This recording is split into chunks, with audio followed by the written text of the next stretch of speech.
Hello, hello mga kalablab. Kumusta na kayo? Merry Christmas in advance. Happy New Year mga kalablab. So, nandito tayo sa lakyan natin na naghintay sa kasamahan ko. Andoon sila sa loob ng SM.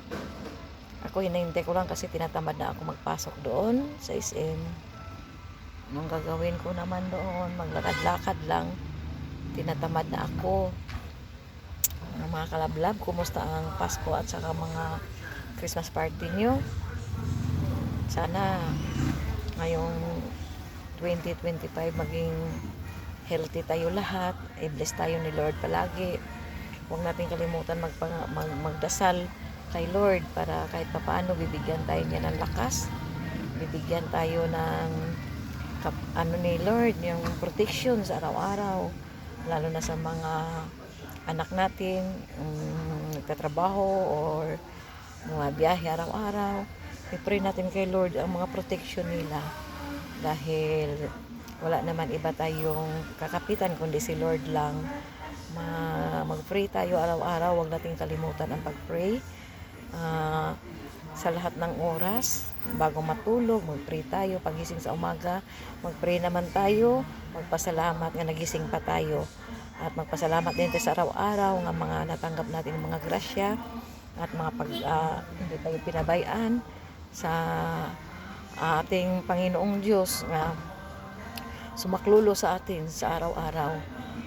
I-pray din natin nga alisan tayo ng mga masamang karamdaman.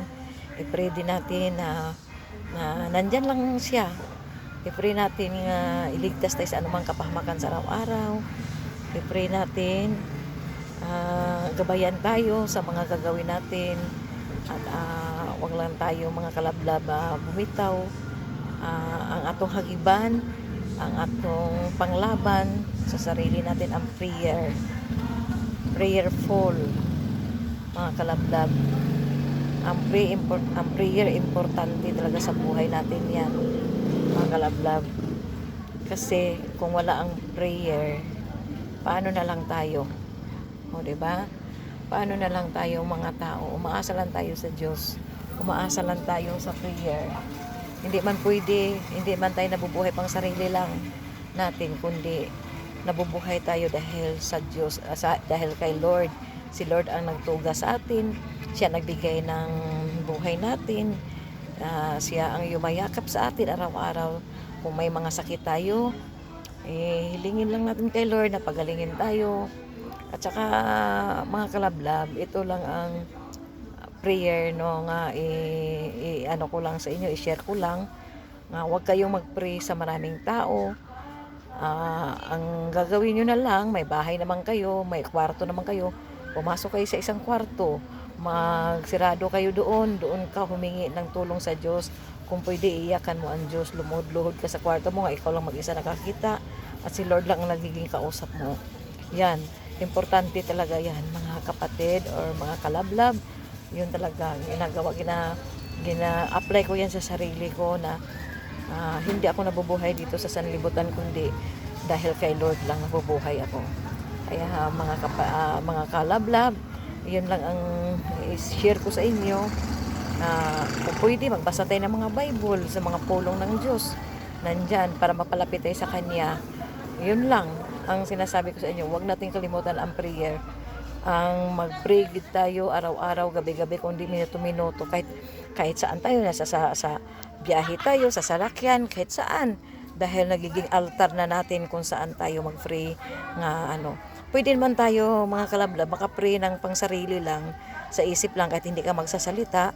Isip mo lang na kahit saan ka nagpupunta, huwag mong kalimutan, lagi mong ipasok sa isip mo si Lord nga nandyan gagabay sa inyo, sa pamilya nyo. Walang imposible mga kalablab kay Lord. At saka na siya lang talaga ang atong makakapitan, wala nang iba. At 'di ba nagpakamatay siya sa krus dahil sa mga kasalanan natin. O 'di ba? Isipin lang natin nga Diyos siyang makapangyarihan sa lahat. Huwag tayong mag-Diyos sa mga material na bagay katulad ng pera, magiging Diyos ang tao. Hindi po pwede. Si Lord lang talaga, wala nang iba. Kaya mga kalablab, yan lang may share ko. Salamat At again, Merry Christmas and advance Happy New Year. Thank you.